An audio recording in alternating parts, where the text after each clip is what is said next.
അങ്ങനെ ആശങ്കകൾക്കെല്ലാം വിരാമം ഇട്ടുകൊണ്ട് സുനിത വില്യംസും ബാരി വിൽമോറും സുരക്ഷിതമായി ഭൂമിയിലേക്ക് എത്തിച്ചേർന്നു.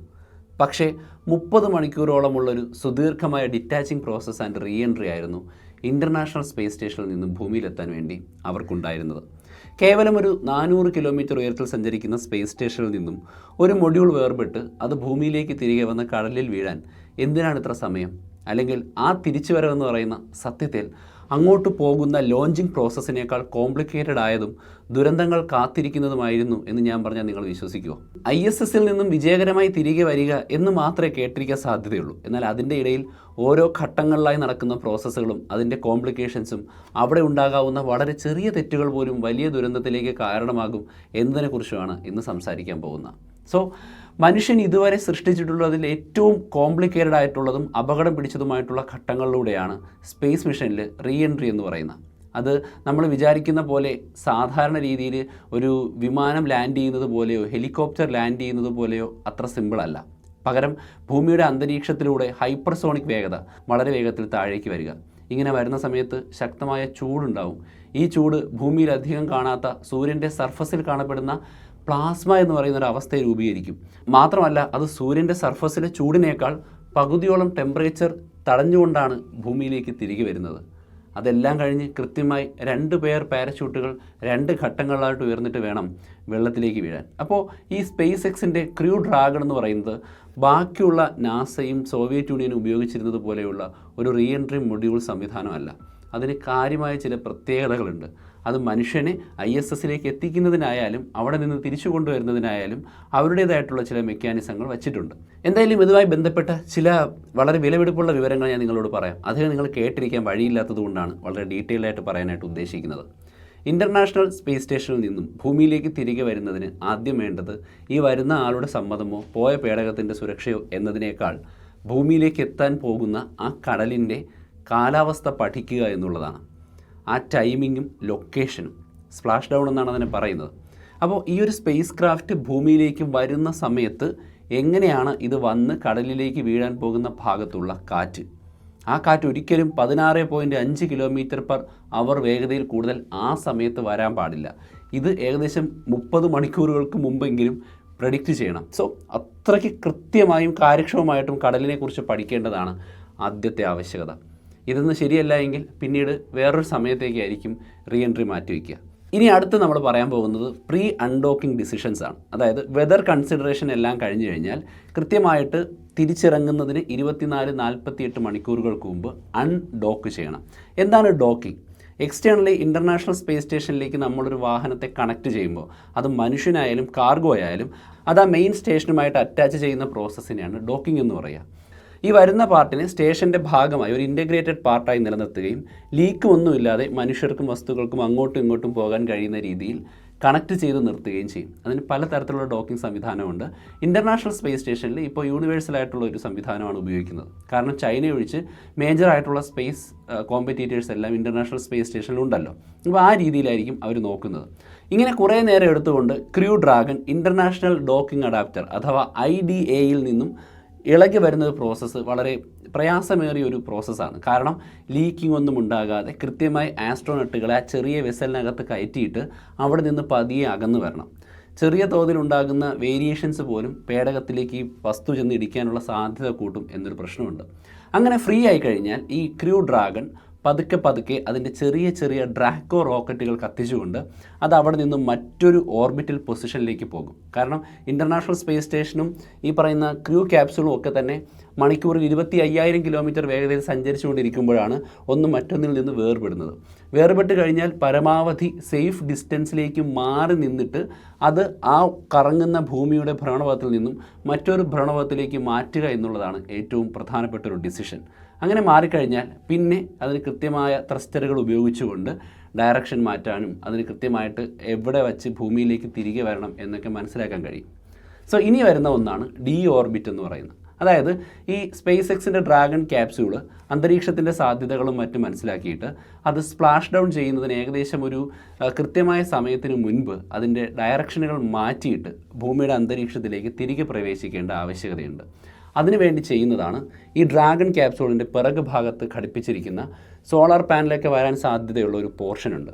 ഈ പോർഷൻ ഡിറ്റാച്ച് ചെയ്യുക എന്നുള്ളത്. നിങ്ങൾ ശ്രദ്ധിച്ചിരിക്കും, ഈ ക്രൂ ഡ്രാഗൺ വന്ന് ISSൽ അറ്റാച്ച് ചെയ്യുമ്പോൾ ഒരു കോണിക്കൽ ഷേപ്പിലുള്ള ഭാഗമുണ്ട്, ബേക്കിലൊരു സ്പെറിക്കൽ ഷേപ്പിലുള്ള അറ്റാച്ച്മെൻറ്റും ഉണ്ട്. അത് എക്സ്ട്രാ സപ്ലൈയും സിലിണ്ടറും കാര്യങ്ങളൊക്കെ ഇരിക്കുന്നൊരു ഭാഗമാണ്, എനർജി സപ്ലൈ ഒക്കെ വരുന്നൊരു ഭാഗമാണ്. അതാണ് സത്യത്തിൽ പ്രൈമറി ആയിട്ടുള്ള കുറേ മണിക്കൂറത്തേക്ക് സപ്പോർട്ട് കൊടുക്കുന്നത്, ക്രൂ ഡ്രാഗണിന് സപ്പോർട്ട് കൊടുക്കുന്നത്. എന്നിട്ട് ISSൽ നിന്നും സേഫ് ഡിസ്റ്റൻസ് എത്തിക്കഴിയുമ്പോൾ ഈ ഓവർ വെയ്റ്റിനെ അത് ഉപേക്ഷിക്കുകയും അത് പിന്നീട് അന്തരീക്ഷത്തിൽ കത്തിപ്പോവുകയും ചെയ്യും. ഇനി അടുത്ത ഒരു ഘട്ടം എന്ന് പറയുന്നത് ഇതിൻ്റെ ഡീ ഓർബിറ്റിംഗ് ബേൺ എന്ന് പറയുന്ന ഒരു ഘട്ടമാണ്. ഭൂമിയെ 25,000-27,000 കിലോമീറ്റർ വേഗതയിൽ കറങ്ങുന്നു എന്ന് പറയുമ്പോൾ ആ വേഗത കുറച്ച് കഴിഞ്ഞാൽ ഭൂമിയുടെ അന്തരീക്ഷത്തിലേക്ക് ഇതിന് ഡ്രാഗ് ചെയ്തിറങ്ങാൻ പറ്റും. ഇല്ലെങ്കിൽ അത് ഭൂമി ഇങ്ങനെ ചുറ്റിക്കൊണ്ടിരിക്കും. ഈ പറയുന്ന വേഗതയിലാണല്ലോ ISS ചുറ്റുന്നത്. അപ്പോൾ ഭൂമിയിലേക്ക് വരണമെങ്കിൽ ഭൂമിയെ ചുറ്റുന്ന വേഗത കുറയ്ക്കണം. അങ്ങനെയാണ് ഡ്രാക്കോ ത്രസ്റ്ററുകൾ ഉപയോഗിച്ചുകൊണ്ട് ശക്തമായ രീതിയിൽ അത് ഏത് ദിശയിലാണോ കറങ്ങുന്നത് അതിന് ഓപ്പോസിറ്റ് ദിശയിൽ റോക്കറ്റ് ജ്വലിപ്പിക്കുന്നത്. ഇങ്ങനെ ജ്വലിപ്പിക്കുമ്പോഴാണ് അടുത്ത കാര്യം ശ്രദ്ധിക്കേണ്ടത്. എപ്പോൾ കൃത്യമായി ഭൂമിയുടെ അന്തരീക്ഷത്തിലേക്ക് റീ എൻ്റർ ചെയ്യണം, പ്രധാനപ്പെട്ട അന്തരീക്ഷ പാളികളിലേക്ക് ഇറങ്ങണം. അവിടെയാണ് ക്രിട്ടിക്കൽ ആംഗിൾ എന്ന് പറയുന്നത്. Critical angle and orbital re entry of crew dragon. അതായത് ഈ നമ്മൾ കാണുന്ന ആ ഒരു കോണിക്കൽ ഷേപ്പിലുള്ള ക്രൂ ഡ്രാഗൻ്റെ ഈ പോർഷൻ ഇളകിപ്പോയ ഭാഗത്ത് ഒരു കറുത്ത ഷീൽഡുണ്ട്. ഈ ഷീൽഡ് അന്തരീക്ഷത്തെ ഫേസ് ചെയ്യുന്ന രീതിയിലായിരിക്കും താഴേക്ക് വരിക.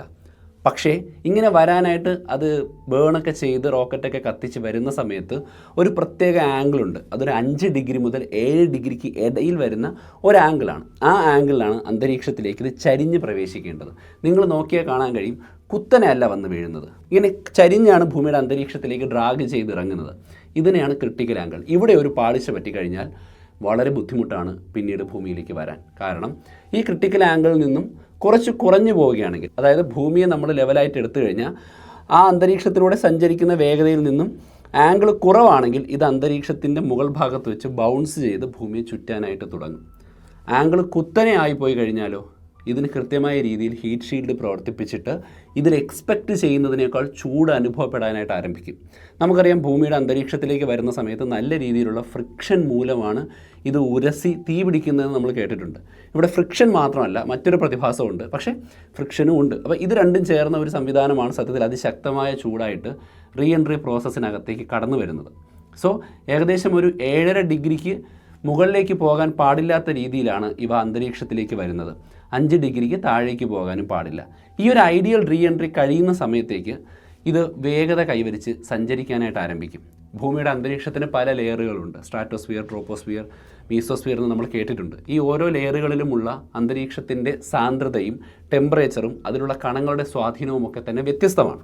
സ്വാഭാവികമായിട്ടും വളരെ സവിശേഷമായ ചില കോട്ടിങ്ങുകൾ ഉപയോഗിച്ചുകൊണ്ടുള്ള ആ അടിഭാഗത്തിനെ ഫേസ് ചെയ്യുന്ന രീതിയിലാണ് അന്തരീക്ഷത്തിലേക്ക് അതിവേഗത്തിൽ വരുന്നത്. ഈ സമയത്ത് ഈ പേടകത്തിൻ്റെ അടിഭാഗത്തെ കവർ ചെയ്തുകൊണ്ട് തീ രൂപപ്പെടും. സത്യത്തിൽ അത് തീയല്ല, ഘർഷണവും അതിനേക്കാളേറെ ഈ അടിഭാഗത്തുള്ള വായുവിന് ഈ വേഗത്തിൽ വരുന്ന വസ്തുവിന് വേണ്ടി മാറിക്കൊടുക്കാൻ പറ്റില്ല. അപ്പോൾ ഈ വായു കംപ്രസ് ചെയ്യും. വായു കംപ്രസ് ചെയ്താൽ അത് ഭയങ്കരമായ ചൂടുള്ളതായി മാറും. ആ ഭയങ്കരമായ ചൂട് ഏകദേശം 1900 ഡിഗ്രി സെൽഷ്യസ് വരെ ഉയരാൻ സാധ്യതയുണ്ട്. അതിൻ്റെ ഫലമായി ഭൂമിയിൽ സാധാരണ കണ്ടിട്ടില്ലാത്ത പ്ലാസ്മ രൂപത്തിലുള്ള ഒരു കോട്ടിംഗ് ആണ്, കവചമാണ് ഈ ഒരു ക്രൂ ക്യാപ്സൂളിന് ചുറ്റിലുമായിട്ട് രൂപപ്പെട്ട് നമ്മൾ കാണുന്നത്. അപ്പോൾ അറിയാൻ പറ്റില്ല ഇത് തീ പിടിക്കുന്നതാണോ അതോ പ്ലാസ്മയാണോ എന്നൊന്നും അറിയാൻ കഴിയില്ല. അത്ര വേഗതയിലാണ് അന്തരീക്ഷത്തിലേക്ക് റീ എൻട്രി സംഭവിക്കുന്നത്. അപ്പോൾ അതിനകത്തിരിക്കുന്ന മനുഷ്യർക്കോ അവർക്ക് ഒന്നും അറിയാൻ പറ്റില്ല. കാര്യം ഏകദേശം ഒരു ഭൂമിയുടെ ഗുരുത്വാകർഷണ ബലത്തിൻ്റെ 4 മുതൽ 5 മടങ്ങ് എക്സ്ട്രാ ഗ്രാവിറ്റി അനുഭവപ്പെട്ടുകൊണ്ടാണ് താഴേക്ക് വരുന്നത്. മാത്രമല്ല ഈ സമയത്ത് ഈ വാഹനത്തിൻ്റെ ഉള്ളിൽ നിന്നും യാതൊരു തരത്തിലുമുള്ള സിഗ്നലുകൾ പുറത്തേക്ക് പോകില്ല. അതായത് ഏകദേശം 6 മിനിറ്റിലധികം ഈ താഴേക്ക് വരുന്ന സമയത്ത് ഭൂമിയിലുള്ള ഗ്രൗണ്ട് കൺട്രോളുമായി കണക്ട് ചെയ്യാനോ തങ്ങൾ ജീവിച്ചിരിക്കുകയാണോ, ഈ മൊഡ്യൂളിൽ തീ പിടിച്ചതാണോ, അകത്ത് ചൂട് കയറുന്നുണ്ടോ, ഉപകരണങ്ങൾ പ്രവർത്തിക്കുന്നുണ്ടോ എന്നൊന്നും പുറം ലോകത്തിനോ അതിനകത്തിരിക്കുന്നവർക്കോ കമ്മ്യൂണിക്കേറ്റ് ചെയ്യാൻ കഴിയില്ല. ഇതിൻ്റെ വേറൊരു വെർഷനായിരുന്നു കൽപ്പന ചൗള മരിച്ച കൊളംബിയ ദൗത്യത്തിൽ ആ ഒരു ദുരന്ത സമയത്ത് അനുഭവപ്പെട്ടത്. കാര്യം ആ പിടിക്കുന്നത് തീയാണോ പൊട്ടിത്തെറിയാണോ എന്നറിയാൻ കുറച്ച് സമയമെടുത്തു. പക്ഷേ ഇവിടെയും ഇതിൻ്റെ ഒരു മിനി വെർഷനാണ് സംഭവിക്കുന്നത്. പക്ഷേ നിങ്ങൾ ഈ ചിത്രത്തിലും വീഡിയോയിലേക്ക് കാണുന്ന പോലെ ഈ ചൂടിനെ പ്രതിരോധിക്കാൻ വേണ്ടി ഒരു കറുത്ത കവചം നിങ്ങൾ അടിയിൽ കാണുന്നില്ലേ, അതിനെയാണ് പിക്ക എക്സ് മെറ്റീരിയൽ എന്ന് വിളിക്കുന്നത്. സ്പേസ് എക്സ് നാസ ഉപയോഗിച്ചിരുന്ന ഒരു പ്രത്യേക ടൈപ്പ് മെറ്റീരിയലിനെ വേറൊരു രീതിയിലേക്ക് മാറ്റിയെടുത്താണ് പിക്ക എക്സ് മെറ്റീരിയലാക്കി വച്ചിരിക്കുന്നത്. ഇത് എക്സ്ട്രീം ഹീറ്റിനെ തടുക്കുന്നതിനും ചില സമയത്ത് ഹീറ്റിനോടൊപ്പം തന്നെ ഇതിൻ്റെ പാളികൾ ഇളകിപ്പോയാലും അകത്തിരിക്കുന്നവർക്ക് യാതൊരു തരത്തിലുള്ള കുഴപ്പവും ഉണ്ടാകാത്ത രീതിയിൽ പ്രൊട്ടക്റ്റ് ചെയ്യുന്നതുമായ സവിശേഷമായ ഉപകരണമാണ്, അല്ലെങ്കിൽ ആ ഒരു മെറ്റീരിയൽ കൊണ്ടാണ് നിർമ്മിച്ചിരിക്കുന്നത് എന്നുള്ളതാണ് വാസ്തവം. അങ്ങനെ വളരെ വേഗത്തിൽ താഴേക്ക് വന്ന് ഈ പ്ലാസ്മ രൂപത്തിലുള്ള കാര്യങ്ങളൊക്കെ വന്നതിന് ശേഷം ഇവർ വേഗത കുറയാനായിട്ട് ആരംഭിക്കും. ഭൂമിയുടെ അടുക്കുന്തോറും അന്തരീക്ഷത്തിൻ്റെ സമ്മർദ്ദം കൂടിക്കൂടി വരും.